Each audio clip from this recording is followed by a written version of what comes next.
The objective of this video is to learn how to create a self-care checklist to help yourself when you're feeling down.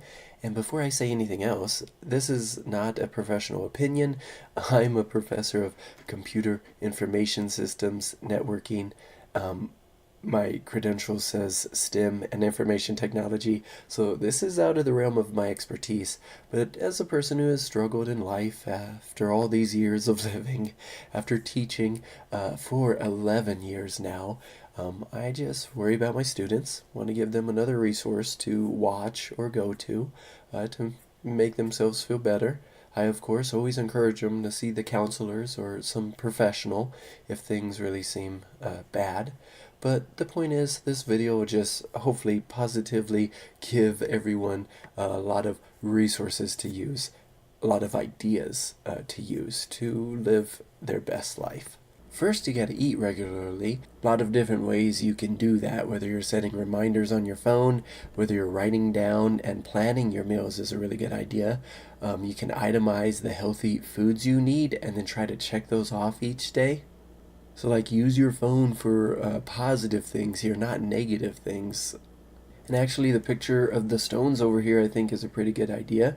Like, your breakfast should be the largest of the day, and then there's another meal. Hobbits might call it a second breakfast, and then you'll have like a lunch, and then maybe right after school or work you'll have another larger meal. If you have anything after that, just make sure it's tiny, or else those calories will just stay in your body and you don't have an opportunity to burn them off, which pretty much brings me to my next point: exercise.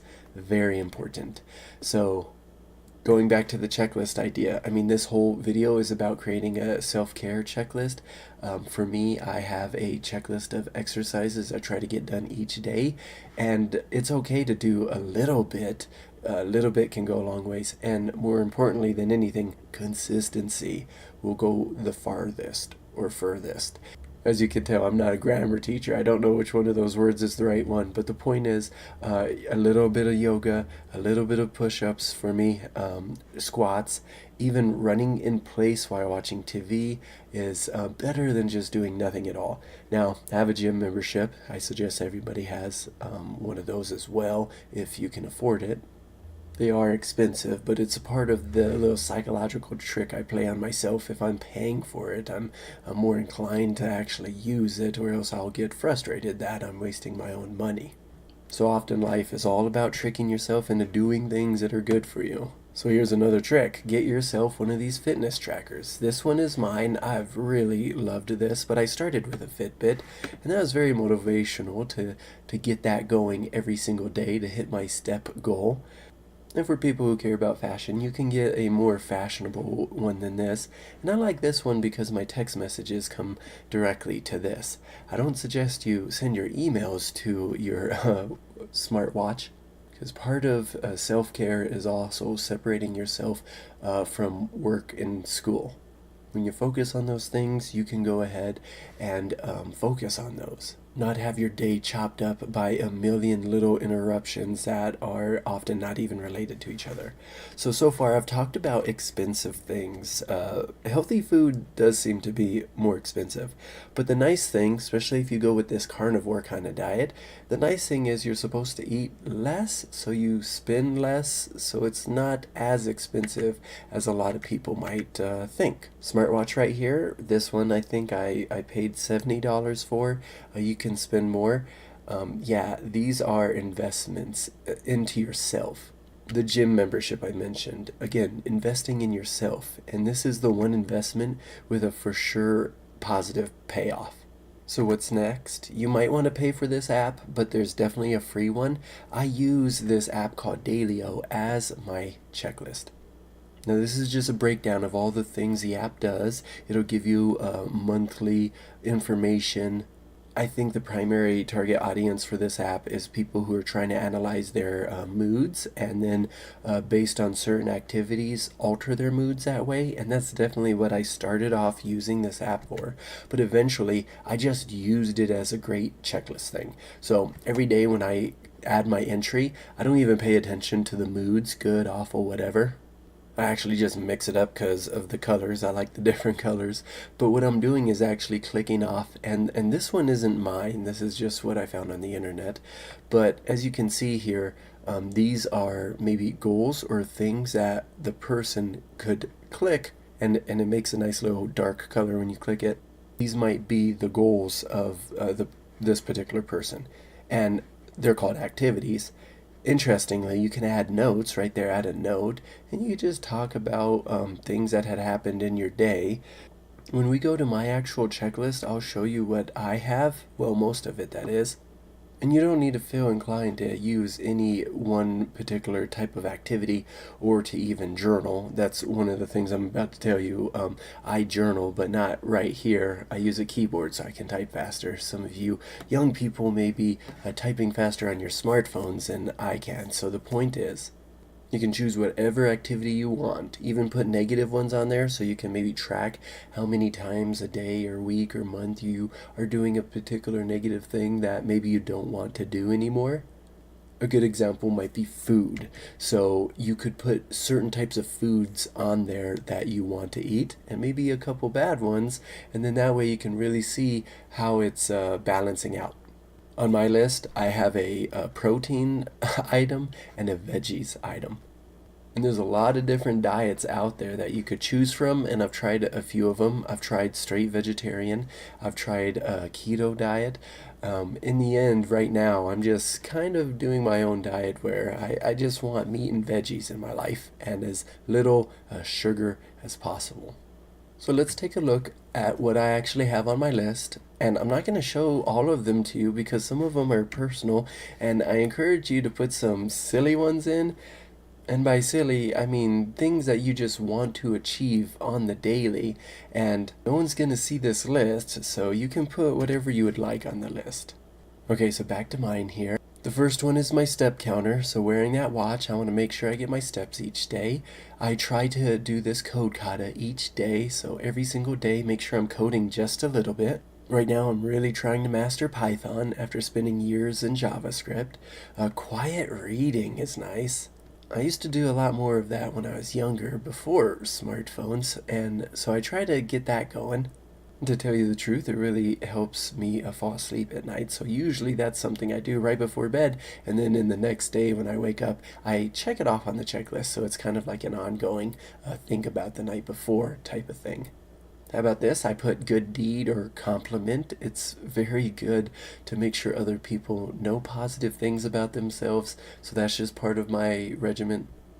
Green tea, really healthy kind of drink, so I put that in there. Headspace is a nice app I downloaded. I hope this doesn't sound like app advertisement so far, but Headspace kind of helps you learn one style of meditation. So getting that done, especially after all these years of teaching, has been really helpful for me. In the same vein there, journaling is really helpful for me to analyze what has gone on during my day, reflecting on my behaviors and actions based on what the outside world was doing at the time. Cleaning and cooking, really good for my family, so they probably always want to make sure I check that one off. Potassium and salt. I went to the hospital from dehydration. It was a really scary experience. They did a blood test. I was low on these two things. So now I try to make sure I always have these two things in my diet. I don't always get it every single day, but usually I do. So that's sometimes it's nice to have just gimmies on these lists that you create. Ice bath, I used to do that a lot in college. So depending on the amount of exercise I got that day, and you're going to see more here, there's push-ups, calf raises. I mean, these are really easy things that at 6:30 when my timer goes off to check this Dailyo app, at 6:30 if I haven't done some of these things, I could jump up and get them done. So, ice bath, another healthy thing. Gum, not only good for my students to not smell the coffee breath, but gum is good for your digestive system, so sugar-free gum is important. Just my one-a-day vitamins, make sure to get that. Many times in my career, I've seen over 100 humans in a single day, so getting enough vitamins to not catch a cold has been important. Some form of omega-3 fatty acids, just because that's an important thing in the diet, so you can get that through a variety of different ways. Swimming, I just added that because I bought myself some nice $6.99 goggles, and my gym has a pool. So since I'm beginning my summer break right now, I'm trying to get laps in every day. I know I'll miss some days, but at least that's a new goal for me. The idea of digesting quotes is really cool. You can find good quotes everywhere. My Twitter network has just a lot of great people saying great things, everything from Star Trek quotes to Buddha quotes or whatever philosophical thing I can find. Lifting weights is important. Getting sunshine is important for that vitamin D, which is also very important to avoiding colds, having enough vitamin D. And then the last one, really important actually, and that is laughing. Laughter is really good for the brain. And this is tricky because I feel like sometimes after a long spell of hard work or just being stressed out, laughing is really gonna help, and I have to like trick myself into finding opportunities to laugh. So Netflix has The Office. I've recently started rewatching all those episodes. That gets me laughing. There's Brooke and Jubal in the morning radio show I listen to. That, even though it's sometimes inappropriate, it really makes me laugh. So you got to find your source of laughter and then try to put that around yourself each and every day. And I guess that transitions perfectly into the whole idea. Feel free to put silly things in there. This is personal to you, and you can make your list however you like. A real big thing for creating this list is the idea that even if it's a very small thing, a small accomplishment, go ahead and put it in there and make it your goal. Because I read this book, and they have two different subtitles. That's why I put two pictures of the same book next to each other.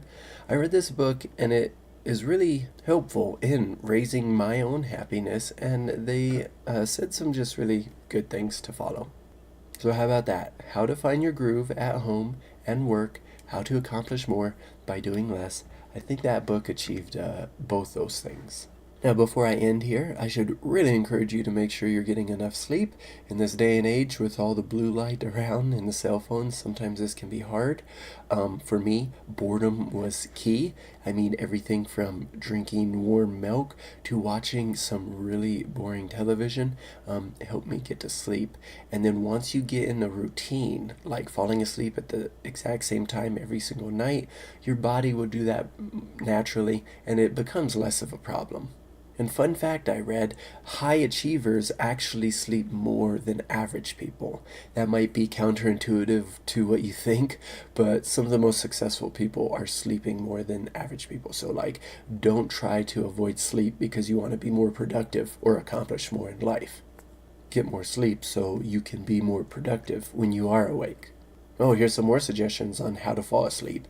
I drink chamomile tea as well as green tea, and that helps relax you. And I should mention deep breaths. I was once in a hotel room in San Francisco on a trip, and my heart was beating really fast as I just laid there and tried to fall asleep. And I started just taking deep breaths and just really focusing on the breath, and I literally felt my heart slow down. So if deep breaths aren't getting you to where you need to be in terms of sleep, maybe some gentle music or something. But this slide, I just want to emphasize that music in general is really good. I said laughter is great for the brain. It does something very special and unique in the brain that just average things are not doing. Same with music. And it doesn't matter what type of music. There's a lot of good music out there. I listen to all kinds. My favorite's smooth jazz. But feel free to put that on your checklist. At least once a day, listen to a song you like. Now, this next one is really interesting to me, and I found this on a self-care checklist, so I'm not really sure how much I'm doing it, but on that other checklist it said provide others with different aspects of self. And so I'm kind of thinking they may be referring to the internet there. So on the internet, I read naturally people have different personas depending on the social media platform they're using. If you're on Twitter, let's say the blue is the Twitter network you have, you behave in a certain way versus Facebook or Instagram or Snapchat or whatever. One of my favorite platforms is Reddit, and what I did is I created two accounts, one for nerdy stuff, coding and network sysadmin stuff, and then I created another one for pure sports. And I did that because for my nerdy one, I like to go back and look at my own comments and look at my saves, because then I can use that for class or just use that as a reminder of things I learned. While, man, my sports stuff I will never go back and look at, and I didn't want that to clutter the nerdy account. Now, I'm not encouraging you to create burner accounts like Kevin Durant does, but I am encouraging you to just embrace the different aspects of yourself and let those out, I guess. We all know the internet can be full of crap. I don't want to encourage you to add to that crap by venting or releasing. I don't think that's healthy for people to do. Online, that is. Maybe it's okay to vent to a loved one or a friend, but let's try to reduce the amount of trolling and negativity on the internet together, yeah? And you know what? Now is the perfect time for me to encourage you to not spend too much time on the internet. Not only should you try new things in life, but go to new places. And I know that's a money one, so that can be really rough. Me, on my teacher salary, not able to afford very many nice vacations, but every time I've taken one, I've really been grateful that I spent the money on that.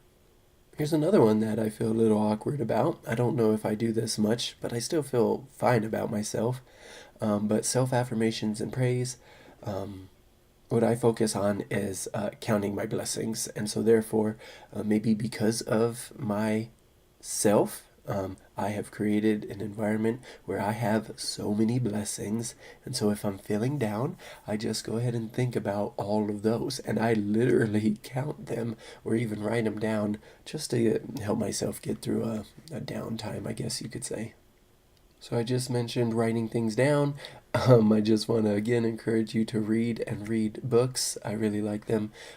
Some people, I read a quote one time that said something like, when you read a book, you're tripping on dead trees. Because essentially, you're reading a page which is made from paper, a dead tree, and then you're hallucinating, especially if we're talking about fiction. In your brain, you are in this new world. And so when you think about it like that, I think that's really healthy for the brain to do. Also embrace the emotions that the brain goes through. Allow for feelings of expression like laughter and crying.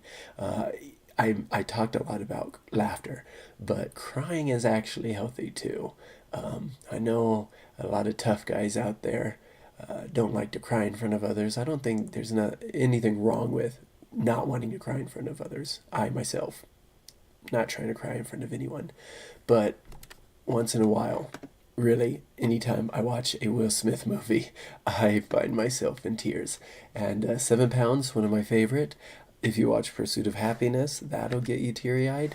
If you're like me, teacher movies really get to me. This is my favorite teacher movie of all time, To Sir with Love, with Sidney Poitier there. So that'll get me a little teary eyed too. It's okay to do that. So, also spend time in nature. I'm in Colorado. I'm pretty lucky, and I'm in Colorado Springs, so maybe even extra lucky with all the trails and opportunities around me. So if you could get that one done, do it. But that'll be the end of this video. I hope it helps someone out there. If nothing else, I know students come to me and talk about having rough times, so I just hope this helps. If you could think of anything else for self-care remedies, put those in the comments. I'd be very interested in reading them. So, thank you for watching.